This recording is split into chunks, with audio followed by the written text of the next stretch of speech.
to Congress, the NEP. August 15, 2024, the Senate began conducting. Mga kababayan, pakinggan nyo mabuti itong pagkadismaya nitong si Senator Amy Marcos dito nga sa 2025 budget, mga kababayan, no? Insertion budget sa AKAP at DPWH nito nga si dito sa Congress, mga kababayan, no? At tinawag nga ito ni Senator Amy Marcos, mga kababayan, na thief in the night, mga kababayan, no? Etong grabe, kapatid na mismo ang pumuna, no? Dito sa administrasyong ito, mga kababayan, na harap-harapang pagnanakaw sa pondo ng ating gobyerno. Budget hearings at the subcommittee level. As the Vice Chairman of the subcommittee charged with the budget of the DSWD, I conducted 2 hearings on the DSWD budget on 16 September 2024 and 14 October 2024. Fraught by my experience last year when a certain AKAP was inserted into the DSWD budget and 12 billion was added to the COMELEC budget to allow the conduct of a plebiscite on a people's initiative. Yung malaking panlilin lang sa sambayanan na pirma na sa panahon din ng Kapaskuhan, pilit na isinagawa ng iilan like a thief in the night. Like a thief in the night, mga kababayan, napakalinaw ang sinabi. Panlilin lang sa sambayan ng Pilipino itong ginagawa nila Marcos Jr. at itong si Martin Romualdez, mga kababayan, no? Nagaling pa mismo ito sa kapatid ni PBBM, mga kababayan, no? Ang kanilang pagnanakaw ng harap-harapan. Ika nga. Lumiham pa ako sa aking Pangulo ng Senado. Lumiham pa itong si Senador Amy dito sa kanyang kapatid na magnanakaw, mga kababayan, no? Yun nga, wala sigurong sa feedback. pamamagitan ng ating Finance Chairperson, Senator Grace Poe, na natanggap ng kanilang mga opisina noong 5 ng Nobyembre 2024. Nakiusap ako sa kanilang gawing klaro ang bicameral conference at magkaroon ng diskusyon kasama ang mga miyembro ng Kongreso bago magsimula ang formal na pagpupulong sa BICAM. Dapat konsultahin muna mga Vice Chair ng Committee on Finance tungkol sa inimumungkahing pagbabago sa budget ng mga ahensyang nasa ilalim nila. Pati na rin ang mga malaking pagbabago sa GAB ay dapat pinag-uusapan ng mga miyembro bago ipasa. Na walang lihim, walang gulatan, higit sa lahat, walang himala. Walang himala. Grabe, mga kababayan, no? Ano nang nangyayari? No? Mga kababayan, grabe. Etong ginagawang himala ni Marcos Jr. at ni Martin Romualdez, mga kababayan. Ang dahilan, wala akong natanggap na kahit anong tugon. Hindi pinakinggan ang aking pakiusap. A caucus among the senators was held on the 26th of November 2024. This would have been a good time to discuss the concerns that I and many of my colleagues had on the transparency of the BICAM process. To my disappointment, the budget was not even raised in the caucus. On November 28, 2028, the first bicameral conference meeting was finally conducted. Senator Bato de la Rosa manifested that before the members of the BICAM be asked to sign the BICAM report, they must first be given enough time to read it over and over again and check everything para hindi naman tayo magmukhang tanga after signing. Senator Grace Poe acceded to his request. Notwithstanding the request of Senator Bato and the agreement thereto of Senator Poe, no BICAM report was given to me and many, if not most of my colleagues before the date designated for the signing of the BICAM report. Dumating ang ika-11 ng Disyembre, ang petsa ng pangalawa at huling BICAM meeting. Uulitin ko po, ang ikalawa at huling meeting nitong BICAM na ito. Minabuti kong hanapin ang mga papeles at dokumento bago sana magsalita at magbigay ng anuman reaksyon. Ngunit sa kasamaang palad, hanggang ngayon lahat kami ay nangangapa sa dilim. Walang mga detalye o paliwanag, ni walang konkretong numero. Ang tanging hawak ko ay ilang datos ng DSWD na tila nilapastangan, sabay ang PhilHealth, sabay na rin ang DepEd. Grabe itong garapalan itong pagnanakaw ni Marcos Jr., mga kababayan, no? At ng kanyang pinsan na si Martin Romualdez na isiniwalat ng mismong kapatid pa mga kababayan, no? Grabe. Kaya't sa kabila ng pagnanais kong makisama, hindi ako pumipirma sa kahit anong papel hinggil sa BICAM report na yan. At nagsusulong magbawas ng pera sa mga lehitimong proyekto para lamang ipasok ang akap, lakihan ng labis-labis ang MAIP, at pagpiestahan ang DPWH. Grabe. Paano naman ako pipirma sa blanco? Pinagpiestahan ang pondo ng DPWH, mga kababayan, para mas marami silang makurap. Dahil nga dito sa ambisyon ni Martin Romualdez, mga kababayan, na maging Pangulo, ay nagpondo na ito ng maraming pera mula sa kaban ng bayan. Kulang-kulang na papel.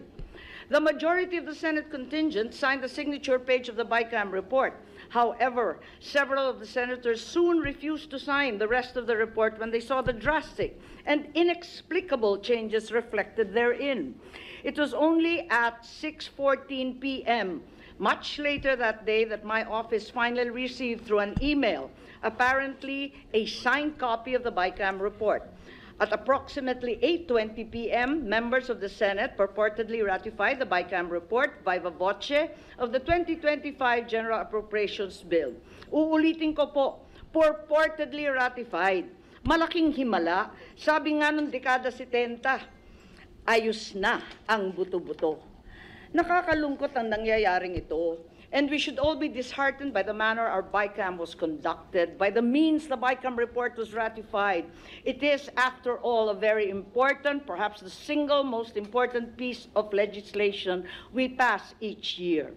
Isang yumaong miyembro ng Senado ang nirerespeto ng lahat na si Senator Dominador Aytona, anak ng Bicol, once defined the national budget, the General Appropriations Act, as the economic program of government designed for the people's benefit in numbers and figures rather than words and letters. This week, the greatest power of the legislature, the power of the purse, has been trivialized and wantonly squandered. Ito ba talaga ang BICAM report? Ang programa ng gobyerno para sa sambayang Pilipino na hirap na sa buhay? O para sa kapakanan ng iilan lamang? I also attempted to obtain a CCTV footage of the reported ratification of the 2025 BICAM report. For some incomprehensible reason, the Senate Secretariat refused to oblige, alleging that a non-existent data privacy regulation prohibited my being provided a copy. They seem to forget that sessions in the Senate are public and are even live-streamed nationally. Nonetheless, the transcript reveals that the viva voce voting was conducted. Did we bother to ascertain how many senators were actually present on the floor at the time? I certainly was no longer there, and so many other senators had determined to depart. Would it have hurt to check if, as a parent, on so many other online videos, there were a mere 13 members present? As already pointed out, some of the members of the Senate only signed the signature page. After years as the Appropriations Vice Chairman for the opposition in the House, I know that it is custom and tradition as well in the Senate to sign each and every page. And since some of the senators, having never seen the BICAM report until that instant, refused to sign all the pages in the Senate copy of the BICAM report, would it not have been prudent to determine why did they refuse before proceeding to ratify it? Napirmahan nga ba ito? O isa na namang himala ang buo, kompleto, kada pahinang pagpirma ng mga senador natin? More disturbing is the fact that the BICAM report was ratified even though at the time there was no final version of the 2025 GAB report. Is it not the BICAM report that was supposed to embody all the changes that the bill had undergone during the BICAM conference? How can the BICAM committee release a BICAM report for the 2025 GAB when the actual 2025 GAB was still being finalized? Sunod-sunod, linuluto pa. At walang patid ata itong kababalaghan. Grabing kababalaghan talaga ito, mga kababayan, ginagawa ng Marcos administration, mga kababayan. No? Pati nga kapatid hindi na masikmura. Even as I speak, the final version of the 2025 General Appropriations Bill is yet to be printed. As late as yesterday, the 17th of December, those in charge of the budget, the real BICAM, are still trying to massage the budget. Masahe pa po allocating and adjusting among themselves and their associates the infrastructure and other projects so that those who are in their good graces get a piece of the proverbial pie. Some may argue that what will be contained in the GAB is reflected in the BICAM report and that therefore it's not necessary for the GAB to be finalized before the BICAM report is released. Allow me to show you what the 2025 BICAM report actually looks like, at least in general terms. As an example, the DPWH budget has now bloated to a 1.113 trillion. The BICAM report shows that a total of 350,483 was added, while 61.834 was deducted, resulting in a net increase of 288.65 from the BICAM bill. In the summary report, there is a mere single line as an explanation for this massive increase, simply stating various infrastructure projects. This runs counter to our rules. You and I know that under Rule 12, Section 35 of the Rules of the Senate, the committee report must contain a detailed and sufficiently explicit statement of the changes or amendments to the subject measure. The same section also provides there must be a comparative presentation of the conflicting House and Senate provisions and a reconciled version thereof, along with the explanatory statement of the BICAM. Instead of that detailed explanation and comparative presentation demanded by our rules, we only got various infrastructure projects. VIPs pala. VIPs meaning very important persons. Sino-sino kaya sila?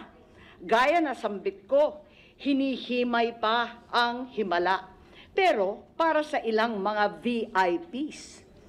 Real talk, can anyone in this chamber, this august chamber, ascertain what are these infrastructure projects by just looking at the BICAM report?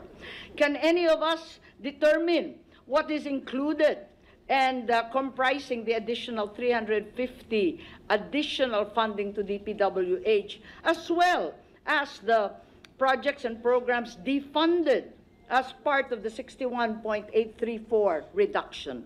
I plowed through that BICAM report, which I did not sign, hoping against all odds that there was a better explanation somewhere. Alas, there is not even a joint explanation narrating what these changes were about and why they came about.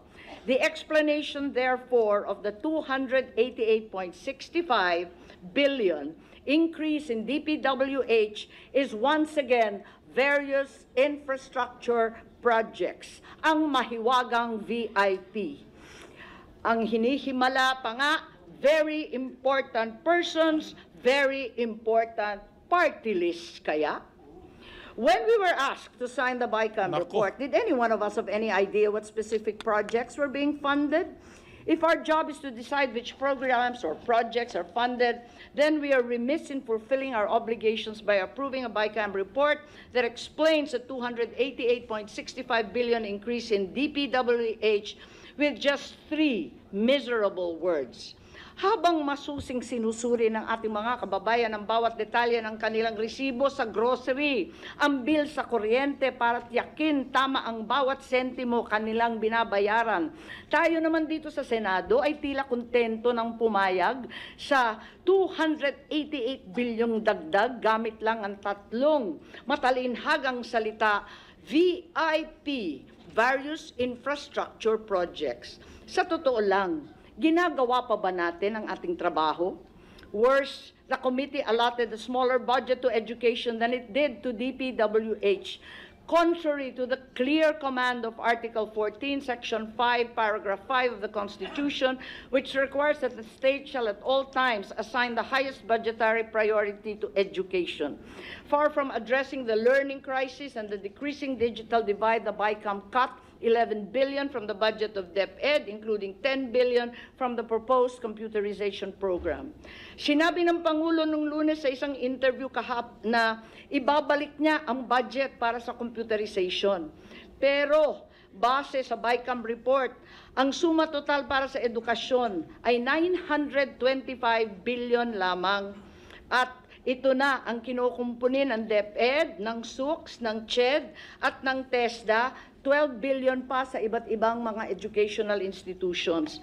In contrast to that budget of 925, DPWH has a budget of 1.113 trillion. Grabe. Grabing kalaking budget yan mga kababayan. Nauna nang sinabi ni Amy Marcos, pagpepiestahan, no?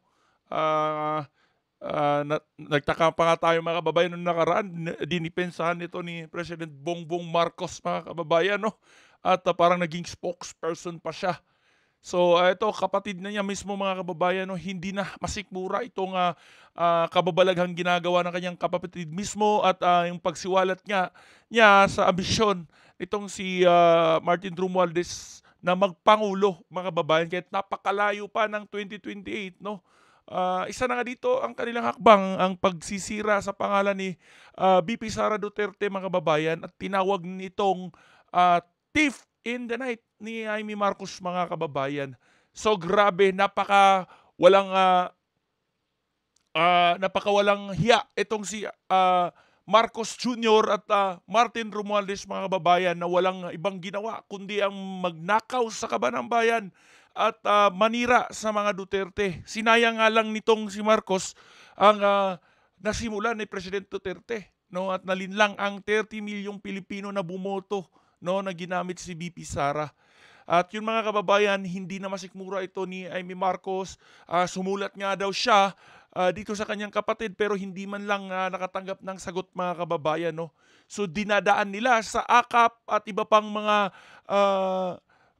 ayuda-ayuda mga kababayan ang pagnanakaw ng pera, pero ang totoo niyan ay binubulsa pala nila ang malaking halaga nito at yun ay gagamitin siguro nila sa kanilang hidden agenda mga kababayan. So ano masasabi nyo dito? I-comment mo yan sa comment section below at huwag kalimutan na i-share para mapanood ito ng maraming nating kababayan saan mang sulok ng mundo mga kababayan.